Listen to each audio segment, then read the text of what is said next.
remains were discovered inside the R.O. Kramer building. Yeah, it's really a tragedy we've been following. This is what the building looks like today. Not much of it left while those crews are scheduled to search that rubble and did remove debris. KCCI was there as the building burned yesterday along Albia's town square on Monday. It did force evacuations for businesses and the people living there at the apartments as well. Yeah, and KCCI's Marcus McIntosh is live on the Albia town square where the tragedy is being felt by a lot of people. Marcus. It is. We spoke to about a dozen people, both on and off camera around the square here in Albia, who say they are heartbroken by the discovery this morning. They talk about the disappointment of losing part of the iconic Kramer building behind me, but say nothing is more distressing than the loss of a life.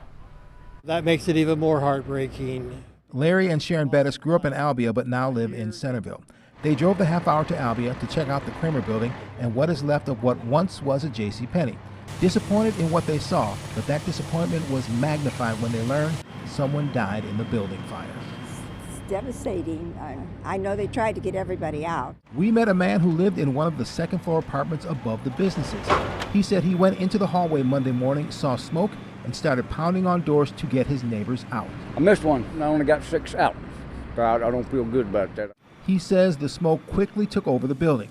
Now 24 hours later, he's watching what's being done and mourning the loss. I should have kicked number 6 in. Firefighters are also feeling his pain. They knew there were reports that one resident of the apartments was unaccounted for. At about 8:30 this morning, their worst fears were confirmed.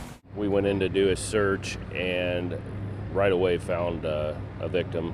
At this time, the name of the victim is not being released, but Albia Fire Chief John Freshwater was able to tell us where the remains were found.